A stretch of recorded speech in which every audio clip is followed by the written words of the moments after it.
A reeducação tinha 4 fases, e ao longo da primeira, denominada desmascaramento externo, o detento ele tinha de mostrar sua lealdade ao partido e à organização ODCC, dizendo tudo o que esconderam no interrogatório da Securitate, denunciando todas as ligações que mantinha fora da prisão, assim como as cumplicidades de que se beneficiara. No curso desses desmarcamentos externos, cujos resultados eram entregues ao Ministério de Assuntos Internos, descobriu-se muito mais do que em todos os interrogatórios, de até então pela Securitate. Então as declarações, elas eram feitas primeiro verbalmente, até mesmo sob torturas, depois escritas numa placa de sabão, verificadas por alguém do Comitê de Reeducação e muitas vezes pelo próprio Turcano, passadas afinal para o papel e assinadas pelo declarante e enviadas ao Ministério de Assuntos Internos. A segunda fase, o desmascaramento interno, dava também resultados excepcionais para a Securitate. O estudante torturado ele devia desmascarar aqueles que o tinham ajudado a resistir no interior da prisão. Fossem eles outros detentos, ou os que tinham encorajado ou tinham colocado em guarda para ser prudente, ou alguém da administração da prisão, um interrogador mais benevolente, um miliciano que lhe fizeram favor a tempo da execução da pena. As primeiras 2 fases traziam, pois, serviços diretos, concretos à Securitate, permitindo a ela operar uma série de detenções fora das prisões e eliminar da administração desta os elementos mais dóceis. Assim, a Securitate ela obtinha um suprimento de interrogatório que não teria podido nunca, jamais, ser levado a bom termo pelos métodos clássicos de tortura. As outras 2 fases de reeducação elas seguiam um outro escopo, a aniquilação moral do detento, a destruição da sua personalidade. Desta vez, o experimento pertence à patologia mental. Então, passa-se a terceira fase. E o desmascaramento moral público, em cujo curso o detento ele é obrigado a espizinhar tudo que é mais santo. E, em primeiro lugar, a família. Depois, Deus. Se é crente, é lógico. E a esposa, o amante, os amigos, a si mesmo. Então, o passado de cada um é analisado ponto a ponto, com fundamento. E nele deve-se inventar a versão mais monstruosa possível. O pai, por exemplo, ele devia aparecer como escroque, um bandido, um subornado. Como entre muitos detentos encontravam-se muitos rapazes do campo e, portanto, filhos de padre. E estes, eles eram obrigados a descrever como luxo de pormenores as cenas eróticas a que se dedicaram seus pais. E mesmo no altar, digamos, quando preparavam a comunhão, e a mãe ela era mostrada como uma prostituta, sendo o detento a obrigar a inventar cada vez mais pormenorizadas as cenas a que ele também teria assistido. E acerca de si mesmo, o detento ele devia, afinal, inventar as perversidades mais refinadas. Ninguém escapava até que cobrisse com lama, em público, as fontes vivas de sua vida, até que do passado tivesse desaparecido a última migalha em que pudesse se apoiar para reconstruir sua personalidade.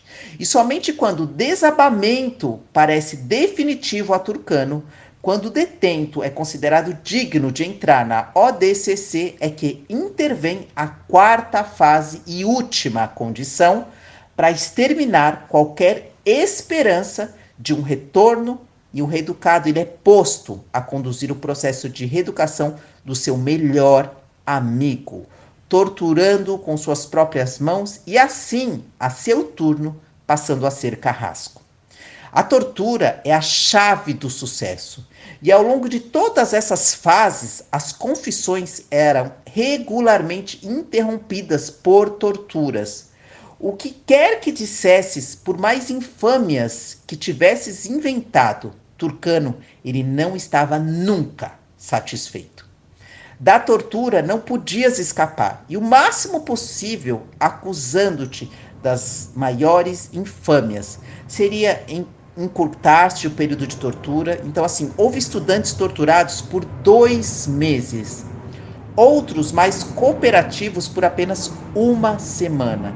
E uma única exceção, quiçá nem ela absoluta a essa regra, o grupo ODCC, com que partira a caminho turcano, mas acontecia que a alguns desses 15, 20 colaboradores devotados, Turcano lhes repreendia a falta de vigilância, o compactuar com os em curso de reeducação, submetendo-os então a alguns dias de tortura, à medida de seus bons êxitos. Então o Turcano ele não queria compartilhar com ninguém a glória de ser um iniciador da experiência e lançava de quando em quando suspensões sobre os que o tinham seguido desde o começo.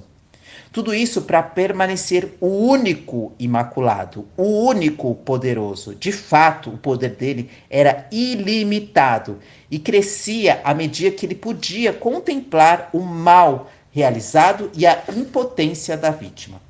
Todos os detentos eram obrigados a tratá-lo por Senhor Turcano. Mantinha ainda o privilégio de dizer-lhes meu na prisão de Piteste. Dispunha de poder discricionário, podia abrir a porta da cela e pedir ao guarda que o levasse ao bandido tal da câmara tal. Ele conhecia todos na prisão e conhecia os elementos mais refratários.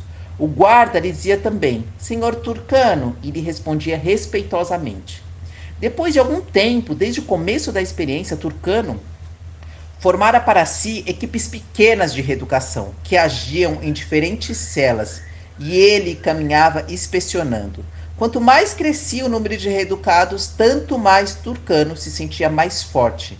E à medida que este poder crescia, ele ficava mais louco, torturava e também matava com as próprias mãos. A tortura ela não constava, é claro, de espancamentos. Sempre houve espancamentos na Securitate. Mas não apenas isso. Homens foram colocados na rotativa, tiveram as mãos torcidas, foram sovados nas plantas dos pés, até quando já não podiam colocá-los no chão. Mas tudo que passaram, meses, sofrimentos, dizem que eram ninharias diante das coisas imaginadas por Turcano. Em primeiro lugar, porque no curso da reeducação, vivias na cela com o interrogador, que não te dava um instante de paz. De noite podia dormir, é certo, mas apenas de barriga para cima, completamente nu, com as mãos estendidas sobre o cobertor.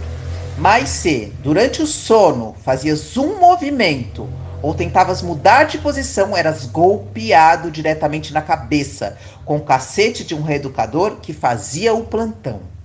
Uma das torturas mais comuns, aparentemente simples, de fato atordoante, era a assim dita entrada e saída do serpentário em 10 segundos.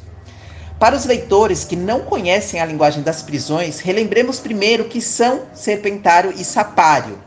Numa cela das maiores, encontravam-se de regra 2 tarimbas, ou seja, 2 camas de madeira saindo de uma parede para outra, e nas quais homens dormem, como sardinhas. Mas, frequentemente, as tarimbas tinham 2 níveis, térreo e andar. E eram simétricas, ou seja, era como se fossem 4 tarimbas numa câmara. Como as câmaras eram, em geral, superaglomeradas, alguns detentos entravam sobre as tarimbas e dormiam direto no cimento. Daqui o termo serpentário. Deslizava-se sobre as tarimbas como uma serpente e ali não podias estar senão deitado. E nos espaços entre as tarimbas era o sapário. Aí os homens estavam como sapos, comprimidos no cimento, e, no entanto, melhor do que no serpentário, não tendo sobre a cabeça uma tarimba que os impedisse de fazer um movimento. Um homem, chegado de pouco a tal câmara repleta e que não encontrava nenhum lugar, entrava primeiro no serpentário, passava, quando podia, ao sapário, e somente então chegava num belo dia às tarimbas. No que constava a entrada e saída do serpentário, em 10 segundos, jogava-se de barriga no chão, e em 10 segundos tinhas de sair de lá e te apresentar em posição de sentido diante de Turcano. E depois de novo no serpentário, de novo diante de Turcano, tudo em 10 segundos, cerca de 100 vezes. Quando saías debaixo do serpentário, eras espancado até sangrar, com objetos metálicos ou com cinto. E mesmo assim tinhas de penetrar no serpentário, e dessa vez em 5 segundos, porque o tempo se encurtava à medida que o detento se cansava. E houve períodos em que a entrada e saída do serpentário, com as torturas intercaladas, duravam ininterruptamente cerca de 6 horas a fio. Então, se alguém caía e perdia a consciência, jogava-se sobre ele um balde d'água. E tão logo voltava a si, a operação recomeçava. E um dos primeiros reeducadores do grupo de Turcano, Nuti Patrascano, era aquele que, quando o jovem caía nessa espécie de coma, tomava-lhe o pulso para ver se estava ou não em perigo de morte e ordenava a retomada da operação.